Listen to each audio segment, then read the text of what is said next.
નમસ્કાર મિત્રો, આજે 26 ડિસેમ્બર 2025ના દિન વિશેષ વિશે આપણે જોઈશું।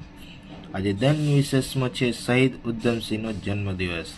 તેમનો જન્મ 26 ડિસેમ્બર 1899ના રોજ થયો હતો। તેમનો જન્મ પંજાબના સંગરૂર ગામે થયો હતો। તેમનું બાળપણનું નામ છે શેરસિંહ। તેઓ એક મહાન ક્રાંતિકારી હતા। ઉધમસિંહના માતા અને પિતાના અવસાન બાદ ઉધમસિંહને તેમના મોટા ભાઈ મુક્તાસિંહ સાથે અનાથાશ્રમમાં રહેવું પડ્યું હતું। અનાથાશ્રમમાં તેઓને ઉધમસિંહ અને સાધુસિંહ એમ બે નવા નામો મળ્યા હતા।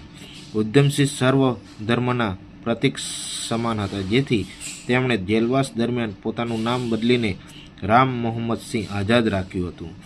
જલિયાવાલા બાગ હત્યાકાંડની 13મી એપ્રિલ વર્ષ 1919ની ઘટના ઉધમસિંહે પ્રત્યક્ષ નિહાળી હતી અને પ્રતિજ્ઞા લીધી હતી કે તેઓ જનરલ ડાયરની હત્યા કરશે। જલિયાવાલા બાગ હત્યાકાંડ બાદ વર્ષ 1940માં ઉધમસિંહે જનરલ માઇકલ ડાયરની હત્યા લંડનમાં જઈને કરી હતી। 31 જુલાઈ 1940ના રોજ ઉધમસિંહને યુનાઇટેડ કિંગડમ ખાતે ફાંસી આપવામાં આવી હતી। શહીદ ઉધમસિંહના બલિદાનના 3.5 દાયકા પછી તેમના અસ્થિ ભારતમાં લાવવામાં આવ્યા હતા। તેમના માનમાં ઉત્તરાખંડના એક જિલ્લાનું નામ ઉધમસિંહ નગર રાખવામાં આવ્યું છે।